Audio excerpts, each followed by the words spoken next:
Shalom saudara, hari ini kita merenungkan kembali firman Tuhan dari kitab Amsal. Amsal pasal yang ke-7 ayat 1 sampai yang ke-5. Saya akan bacakan. Hai anakku, berpeganglah pada perkataanku dan simpanlah perintahku dalam hatimu. Berpeganglah pada perintahku dan engkau akan hidup. Simpanlah ajaranku seperti biji matamu.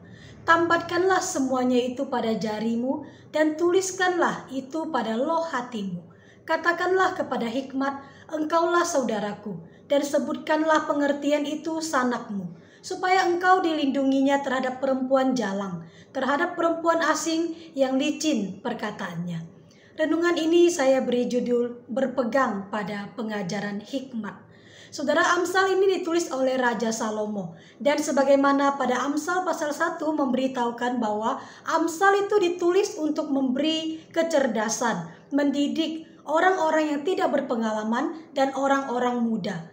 Pada pasal ke-7 ini, Salomo berpesan kepada orang-orang yang tidak berpengalaman dan orang-orang muda agar berpegang pada ajarannya dan perintahnya.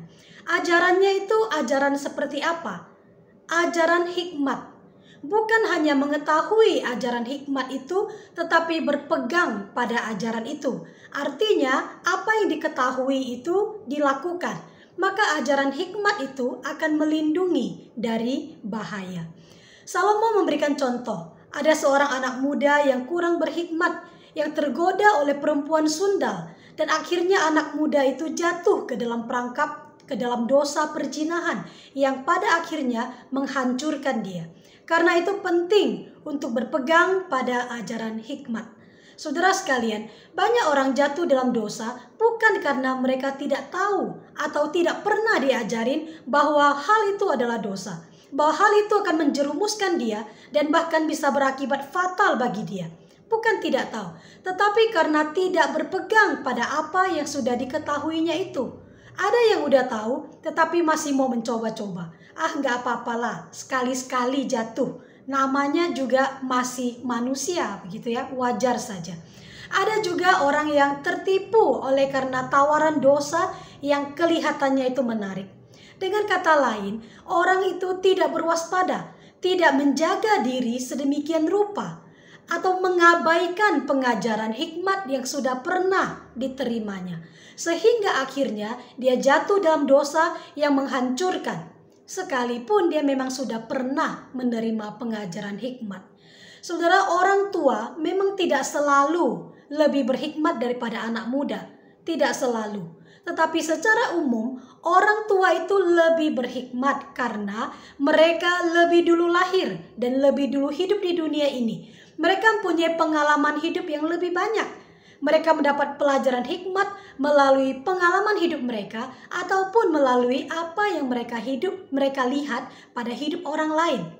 Sebagai anak, saya yakin kita pernah menerima pengajaran hikmat dari orang tua kita. Misalnya, orang tua mungkin pernah mengajarkan kita bahwa keluarga yang rukun itu lebih berharga daripada uang yang banyak. Atau mungkin kita pernah diberitahu pengajaran hikmat bahwa sebanyak apapun uang yang kamu dapatkan, tapi kalau kamu tidak bisa menyisihkan, maka percuma. Atau kita mungkin pernah diajarin bahwa jangan berteman terlalu dekat dengan sembarangan orang.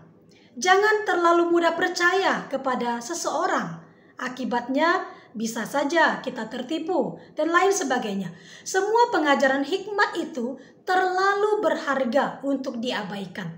Daripada kita baru percaya setelah mengalami sendiri, alangkah lebih bijak bila kita menerima pengajaran dari orang lain sehingga kita tidak perlu mengalami pengalaman yang buruk itu. Dari orang tua kita bisa mendapat pengajaran hikmat. Melalui kitab Amsal kita mendapat lebih banyak lagi dari Raja Salomo yang terkenal dengan hikmatnya. Dan yang terutama dari Tuhan sendirilah. Tuhan sang sumber hikmat itu yang hikmatnya tidak terbatas. Dari dialah kita akan banyak diajari dan menjadi berhikmat. Sehingga kita bisa dijauhkan dari kejatuhan-kejatuhan yang tidak perlu.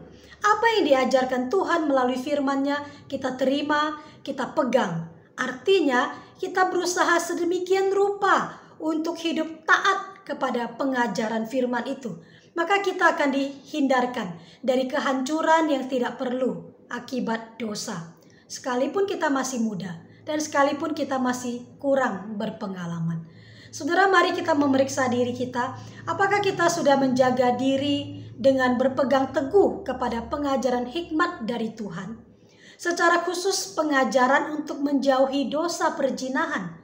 Tidak cukup hanya tahu bahwa itu tidak baik, tahu bahwa itu dosa, tahu bahwa kalau kita teruskan dosa itu maka hidup kita bisa hancur.